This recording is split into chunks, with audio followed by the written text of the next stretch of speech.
कभी कभी माँ भी गलत कर जाती है। मैं माँ को लेने स्टेशन जा रहा हूँ, माँ आ रही है। उनका फ़ोन आया था। गौरव ऑफिस से फ़ोन करके अपनी पत्नी गरिमा को बताया। गरिमा को बड़ा आश्चर्य हुआ। इतने साल हो गए, सासू माँ कभी आई नहीं, अचानक से आ गई। क्या बात है? शायद मन बदल गया होगा। बेटा बहू से कब तक नाराज रहती, मन ही मन सोच कर गरिमा खुश हो रही थी और जल्दी जल्दी डिनर बनाने लगी।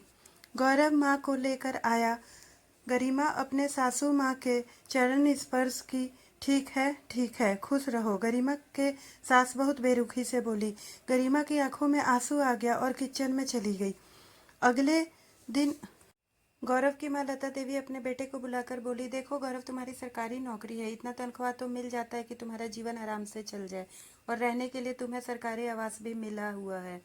अब तुम गांव की जमीन और मकान मेरे नाम से कर दो।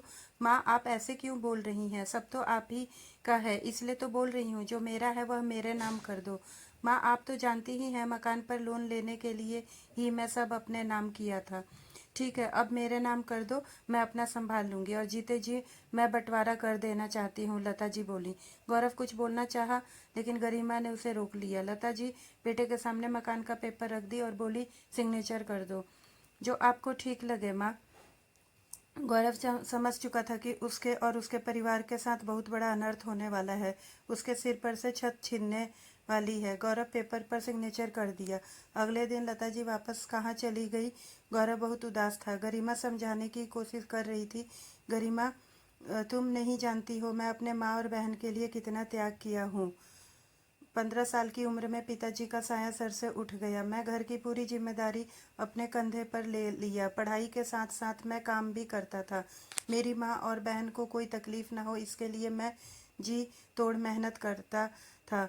मेरी मेहनत रंग लाई और मुझे सरकारी नौकरी मिल गई। जहाँ तुम 2 मंजिला मकान देख रही हो, वहाँ कभी एक कमरा हुआ करता था और हम सब उसी में रहते थे। जी तोड़ मेहनत करके मैं मकान बनवाया। दोनों बहनों को हॉस्टल में रखकर अच्छी शिक्षा दिलवाई ताकि वह अपने पैरों पर खड़ी हो सके।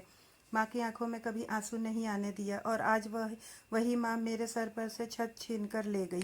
क्या गलती थी मेरी? बस यही ना कि अपने मनपसंद की लड़की से शादी कर लिया। दोनों बहनों की शादी करने के बाद 35 साल की उम्र में अपनी मनपसंद की लड़की से शादी करने का तो अधिकार मुझे मिलना ही चाहिए था, लेकिन माँ की नज़र में यह भी गुनाह हो गया।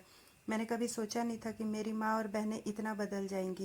गरिमा, मैं अपने बच्चों के लिए कुछ सोचा ही नहीं, कुछ किया ही नहीं। आप चिंता ना करें, सब ठीक हो जाएगा। थोड़ा थोड़ा पैसा जमा करके एक छोटा सा घर ले लेंगे, और अपनी पेंशन तो आएगी ना, आराम से जीवन कट जाएगा। नहीं गरिमा, अब पेंशन नहीं मिलता है। पता नहीं अब मेरे परिवार का क्या होगा।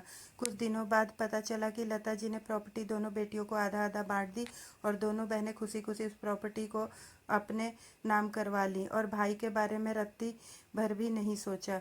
इस कलयुग में सब कुछ त्याग करने वाला हमेशा अकेला रह जाता है। जिनके लिए त्याग करो, उन्हें तो याद ही नहीं रहता है कि उनके लिए उनके अपने कुछ किया। दोस्तों, हमेशा बेटा ही गलत नहीं होता, कभी कभी माँ भी बहुत गलत कर देती हैं। दोस्तों, आपकी क्या